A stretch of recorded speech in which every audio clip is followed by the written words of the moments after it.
আমাদের জীবনে ঘটে যাওয়া কিছু স্মৃতি আমরা কিন্তু মনে রাখি, সবসময় ধরে রাখি ভিতরে অন্তরে। সেটাকে বলে পোষণ করা। আমরা পোষণ করি স্মৃতিগুলো। কিন্তু স্মৃতি কখনো ভোলা যায় না। আমরা স্মৃতি সবসময় মনে রাখি। তবে স্মৃতি যত কষ্টেরই হোক না কেন এবং সুখেরই হোক না কেন, আমরা সেটা মনে রাখি। তবে হ্যাঁ, স্মৃতিতে স্মৃতিতে ভেস্কম আছে।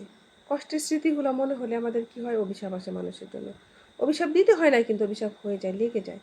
চোখ দিয়ে পানি আসে, মনের ভিতর ধপধপ করে, কেমন কেমন লাগে যে অমুক আমার সাথে এটা করছিল, কেন করছিল, এটা আমার সাথে কেন হইল, আমি এটা কেন করলাম, এরকম আর কি আমাদের একটা বিবেক নাড়া দেয়। আর এই পৃথিবীতে সবচেয়ে বড় খারাপ জিনিস হচ্ছে বিবেক।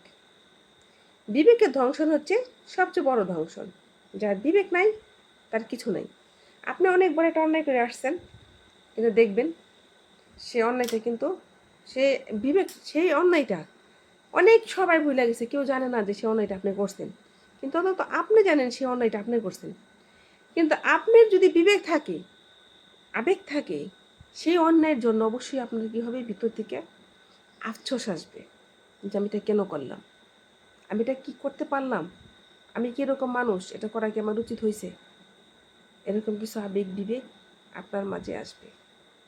আর যদি এটা না আসে তাহলে বুঝবেন আপনি মানুষের কাতারে নেই। ঠিক আছে? ওই যে মিশরে যে শুয়ে আছেন না লোকটা, ফেরাউন না কি যেন, ফেরাউন, তো মনে করবেন যে আপনি ওর চাইতে অধম হয়ে গেছে। তার জন্য কি হয়েছে আপনার, আপনি মনে রাখতে পারেননি। তো আমি যেটা জানি, আমাদের মুসলমানরা কিন্তু ওটা মনে রাখতে পারে। আর সে অন্যের জন্য অবশ্যই আপনি আল্লাহর কাছে ক্ষমা চাইবেন। তো যদি ক্ষমা হয়, তাহলে আল্লাহ তো অবশ্যই আপনাকে ক্ষমা করে দিবে।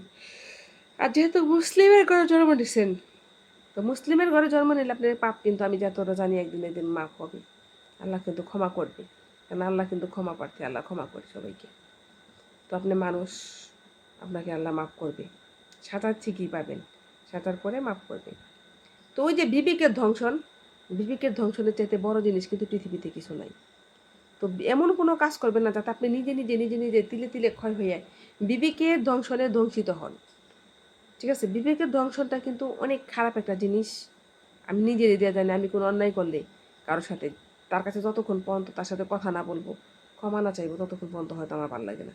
আমি ততটা অন্যায় করিও না। মানুষ আমার সাথে অন্যায় করে, অবিচার করে, বিবেচনা করে না। কিন্তু আমি কিন্তু কারোর সাথে অন্যায় করি না, কারণ আমি অন্যায় করার মতো লোক না। কিন্তু আবার যদি আমার কথায় কেউ কোনো কষ্ট পায় থাকেন, সেটা পাইতে পারেন।